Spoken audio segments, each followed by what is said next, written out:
तो बच्चों, इस साल के ओलंपियाड के रजिस्ट्रेशन स्टार्ट हो चुके हैं। और सर, एग्ज़ाम ऑनलाइन होने वाला कि ऑफलाइन? एग्ज़ाम ऑनलाइन ही होगा। तो सर, रजिस्ट्रेशन ऑनलाइन होगा कि ऑफलाइन?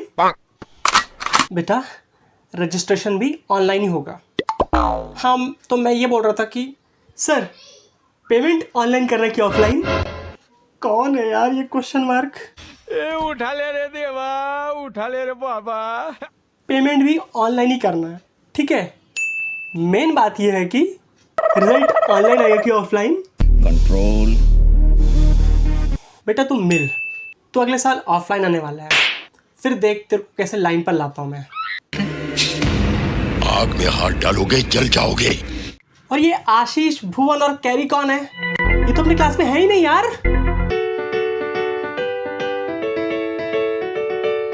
और भाई देव, कैसी चल रही है तेरी ओलंपियाड प्रैक्टिस? हाँ भाई आनंद, एकदम फर्स्ट क्लास चल रही है।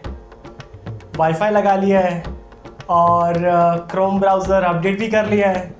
और वेबकैम तो मैंने यार बहुत अच्छा वाला लगवाया हुआ है। और तेरा बता, तू कैसे प्रिपेयर कर रहा है? अरे मेरा तो जियो जिंदाबाद है, मुकेश भाई वाला। देखना, इस बार मैं आग लगा दूंगा, इंटरनेशनल रैंक 1 आऊँगा। आनंद? कौन? मैं गणेश। बप्पा, अगर तुझे इंटरनेशनल रैंक 1 आना है तो तुझे ये 3 स्टेप फॉलो करने पड़ेंगे। बप्पा, ये तो एल्ग्रो का स्टाइल है ना? हाँ, एल्ग्रो को मैं ही बुद्धि देता हूँ इस प्रकार की वीडियो बनाने की। अब सुन और बीच में ना बोल। जैसे कि मैंने तुझे पहले बताया, ये 3 स्टेप को तू फॉलो करता है तो तेरा इंटरनेशनल रैंक पक्का है। लेकिन ये बात जान ले कि सिर्फ 15-20 दिन में प्रैक्टिस करने पर कोई इंटरनेशनल रैंक 1 नहीं आ जाता। इसके लिए कम से कम 2 साल की कड़ी मेहनत चाहिए। Straight to step number 1, thorough knowledge of your subject. देख, ऐसा नहीं होना चाहिए कि तुझे किसी क्वेश्चन का आंसर ही नहीं आ रहा है। इसके लिए तुझे अपने सब्जेक्ट की पूरी नॉलेज होनी चाहिए। इसीलिए मन लगाकर 1 साल पढ़ाई कर ले। इंटरनेशनल रैंक 1 का मतलब 100% मार्क्स, और 100% मार्क्स के लिए सबसे इम्पॉर्टेंट सब्जेक्ट होता है रीजनिंग।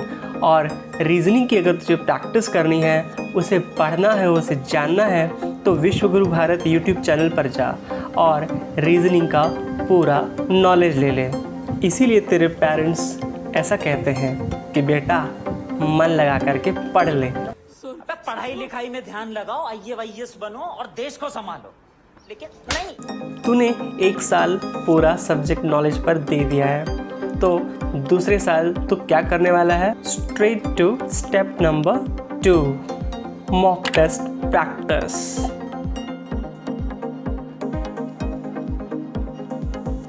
अगर एग्ज़ाम ऑफलाइन होगा तो तुझे मॉक टेस्ट प्रैक्टिस भी ऑफलाइन करनी पड़ेगी।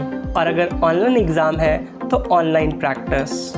ऑनलाइन एग्ज़ाम में टाइम बहुत कम मिलता है, तो तुझे कम समय में ज़्यादा क्वेश्चंस सॉल्व करने की प्रैक्टिस होनी चाहिए। और अगर रीजनिंग की प्रैक्टिस करनी है तुझे, तो विश्वगुरु भारत यूट्यूब चैनल पर जा और रीजनिंग डेली 10 क्वेश्चंस की प्रैक्टिस कर। उस बंदे ने बहुत ही बढ़िया तरीके से ये बताया हुआ है कि इजी क्वेश्चंस के लिए 10 सेकेंड्स, मीडियम के लिए 20 सेकेंड्स और टफ क्वेश्चंस के लिए 30 सेकेंड्स तुझे देने चाहिए।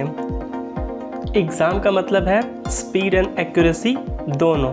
और एक्यूरेसी का मतलब यहाँ पर यह है कि कोई भी क्वेश्चन का आंसर गलत नहीं होना चाहिए। लेकिन अगर गलत हो जाता है तो यहीं पर काम आएगा स्टेप नंबर 3। स्टेप नंबर 3 होगा सेल्फ एनालिसिस। अगर सवाल गलत हो जाता है तो कोई न कोई तो होना चाहिए जो तेरी हेल्प कर सके। इसे कहते हैं गुरु। तो ये कोई भी हो सकता है, तेरे बड़े भाई, पापा या चाचा जी, या फिर तेरे टीचर्स।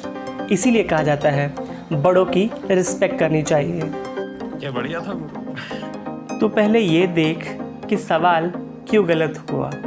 इससे तुझे पता चल जाएगा कि तेरा वीक टॉपिक क्या है। अपने गुरु से वो वीक टॉपिक सीख ले, तेरा इंटरनेशनल रैंक पक्का हो गया।